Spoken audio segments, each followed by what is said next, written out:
इतिहास की दो सबसे मजबूत टीम एक बार फिर एमआई चिदंबरम स्टेडियम चेन्नई में आमने सामने हुई। इस मुकाबले में सिक्का उछाला गया तो दिल्ली कैपिटल ने जीता और पहले बल्लेबाजी करने का फैसला किया और चेन्नई की टीम को गेंदबाजी करने के लिए आमंत्रित किया।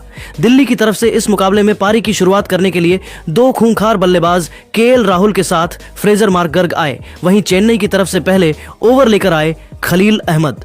शानदार गेंदबाजी कर रहे थे, तभी ओवर की 5वीं गेंद पर खलील अहमद ने फ्रेजर को पवेलियन का रास्ता दिखाकर अपनी टीम को पहली सफलता दिला दी। दिल्ली का बिना खाता खोले पहला झटका लग गया। अब मैदान पर दिल्ली की तरफ से राहुल का साथ देने के लिए अभिषेक पोरेल आ चुके थे।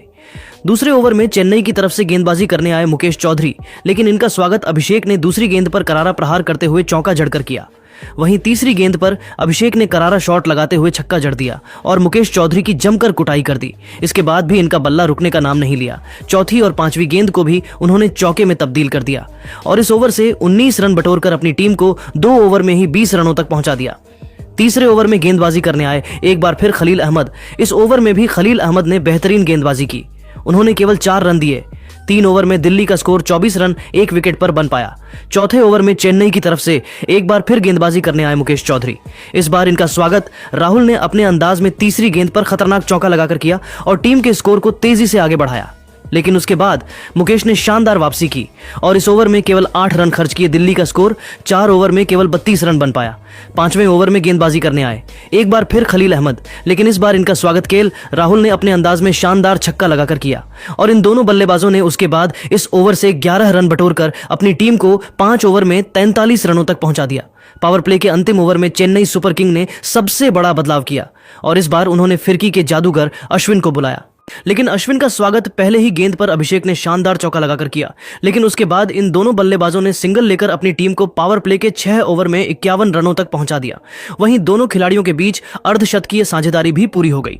पावर प्ले के बाद 7वें ओवर में चेन्नई की तरफ से एक बार फिर बॉलिंग स्पेल में सबसे बड़ा बदलाव देखने को मिला और इस बार ऋतुराज गायकवाड़ ने सबसे अधिक भरोसा जताकर रविंद्र जडेजा को गेंद थमाई और जडेजा ने भी उनकी उम्मीदों पर खड़े उतरते हुए अभिषेक को ओवर की 5वीं गेंद पर पवेलियन का रास्ता दिखाकर अपनी टीम को दूसरी बड़ी सफलता 54 रनों के स्कोर पर दिला दी। अभिषेक टीम के लिए 33 रन बनाकर पवेलियन लौट गए, लेकिन राहुल अभी भी मैदान पर टिके हुए थे। उनके साथ देने के लिए अब कप्तान अक्षर पटेल आ चुके थे। इन दोनों खिलाड़ियों के कंधों पर टीम की पूरी जिम्मेदारी थी।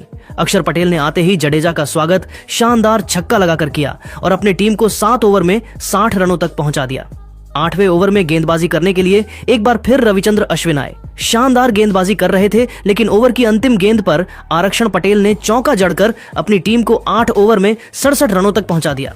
9वें ओवर में चेन्नई की टीम ने अपनी बॉलिंग में एक बार फिर बड़ा बदलाव किया और इस बार उन्होंने पर्पल कैप होल्डर नूर अहमद को बुलाया, लेकिन उनका स्वागत 5वीं गेंद पर अक्षर पटेल ने शानदार चौका लगाकर किया और टीम के स्कोर को तेजी से आगे बढ़ाया। 9 ओवर में दिल्ली कैपिटल का स्कोर 76 रनों तक 2 विकेट पर पहुंच गया। 10वें ओवर में एक बार फिर गेंदबाजी करने के लिए आए अश्विन। बेहतरीन गेंदबाजी कर रहे थे। अपनी जाल में बल्लेबाजों को जकड़ कर रखा हुआ था। दिल्ली को एक रन बनाना काफी मुश्किल हो रहा था। इस ओवर में अश्विन ने केवल 6 रन दिए। 10 ओवर में दिल्ली का स्कोर केवल 82 रन बन पाया। अभी तक मुकाबला पूरी तरह से बराबरी पर चल रहा था, लेकिन इन दोनों खिलाड़ियों के बीच अच्छी साझेदारी पनपत्ती हुई दिखाई दे रही थी। दिल्ली की टीम थोड़ा सा मैच में आगे निकल रही थी। चेन्नई की तरफ से 11वें ओवर में गेंदबाजी करने आए एक बार फिर नूर अहमद। इनका स्वागत राहुल ने दूसरी ही गेंद पर खतरनाक छक्का लगाकर इनका स्वागत किया, लेकिन नूर अहमद ने इसी ओवर की चौथी गेंद पर अक्षर पटेल को क्लीन बोल्ड कर उनके चारों खाने चित कर दिए और अपनी टीम को तीसरी सफलता 90 रनों के स्कोर पर दिला दी। अक्षर पटेल टीम के लिए 21 रन बनाकर पेवेलियन लौट गए। चेन्नई की टीम मैच में अब वापसी करती हुई नजर आ रही थी, लेकिन राहुल एक तरफ से मैदान पर टिके हुए थे। उनके साथ देने के लिए अब नए बल्लेबाज समीर रिजवी आ चुके थे। इन दोनों खिलाड़ियों के कंधों पर टीम की पूरी जिम्मेदारी आ चुकी थी। इन दोनों बल्लेबाजों ने मिलकर टीम को 11 ओवर में 92 रनों तक पहुंचाया। चेन्नई की तरफ से 12वें ओवर में भी बड़ा बदलाव दिखा और इस बार गेंदबाजी करने के लिए मतिशा पतिराणा को बुलाया।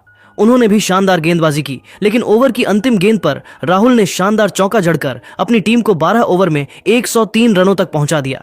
चेन्नई की तरफ से 13वें ओवर में एक बार फिर गेंदबाजी करने आए रविंद्र जडेजा। लेकिन इनका स्वागत राहुल ने 2 कदम आगे बढ़कर शानदार छक्का लगाकर किया और अपने अर्धशतक की तरफ बढ़ गए और इस ओवर से 10 रन बटोरकर अपनी टीम को 13 ओवर में 113 रनों तक पहुंचा दिया।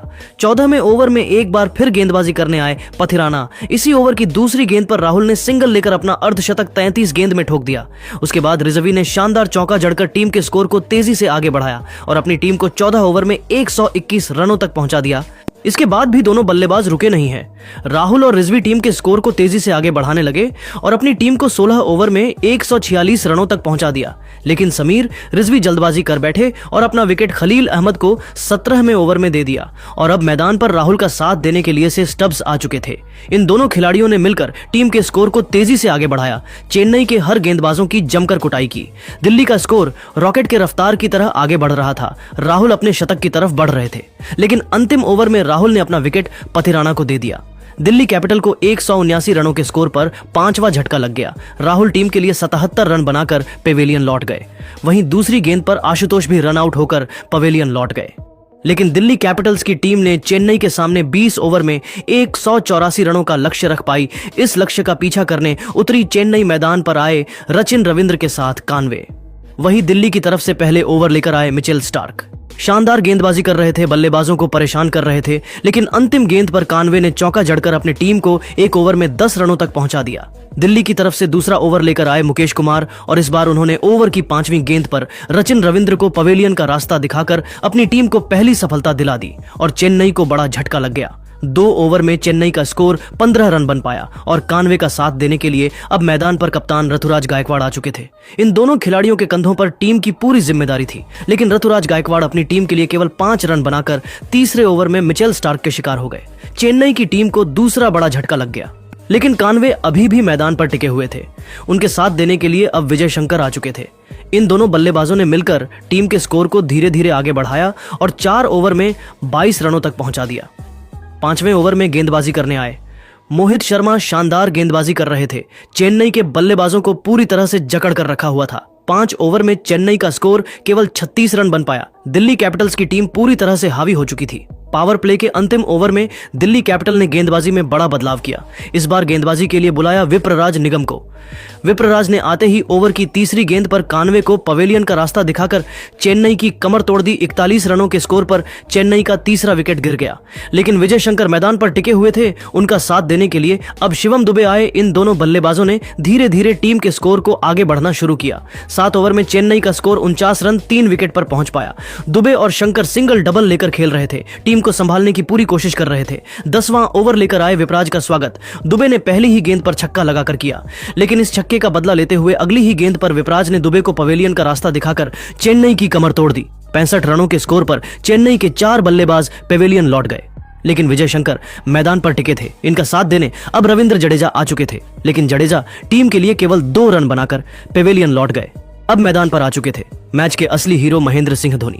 इन दोनों ने मिलकर टीम के स्कोर को 11 ओवर में 76 रनों तक पहुंचाया। धोनी शानदार फॉर्म में दिखाई दे रहे थे, सिंगल लेकर टीम के स्कोर को आगे बढ़ा रहे थे। 13 ओवर में चेन्नई का स्कोर 86 रनों तक पहुंच गया। यह दोनों बल्लेबाज टीम के स्कोर को धीरे धीरे आगे बढ़ा रहे थे। देखते ही देखते चेन्नई का स्कोर 100 रनों के पार पहुंच गया। वहीं विजय शंकर ने भी अपना अर्धशतक पूरा कर लिया। इन दोनों खिलाड़ियों के बीच अर्धशतकीय साझेदारी भी हो गई। 17 ओवर में चेन्नई का स्कोर 117 रन हो गया। चेन्नई को जीत के लिए 18 गेंद पर 67 रन चाहिए थे, लेकिन इन दोनों बल्लेबाजों के बल्ले से बिल्कुल भी रन नहीं निकल रहे थे और मैदान पर संघर्ष करते हुए दिखाई दे रहे थे। धोनी ने छक्का भी लगाया, लेकिन चेन्नई मैच में काफी पीछे थी और देखते ही मुकाबला अंतिम ओवर में पहुंच गया और जीत के लिए 6 गेंद पर 41 रन चाहिए था। पहली गेंद पर विजय शंकर ने छक्का लगाया, लेकिन इससे कोई भी फर्क नहीं पड़ा। दूसरी गेंद पर शंकर ने 2 रन बटोरे और तीसरी गेंद पर 1 रन, लेकिन तब तक देर हो चुकी थी। चेन्नई को जीत के लिए 30 रन 3 गेंद पर चाहिए था, जो कि बनना असंभव था। चौथी गेंद पर धोनी ने भी चौका लगाया, लेकिन टीम को जीत नहीं दिला सके और दिल्ली कैपिटल्स की टीम ने इस मुकाबले को आसानी से अपने नाम कर ली और चेन्नई की टीम को अपने घर में ही हार का सामना करना पड़ा।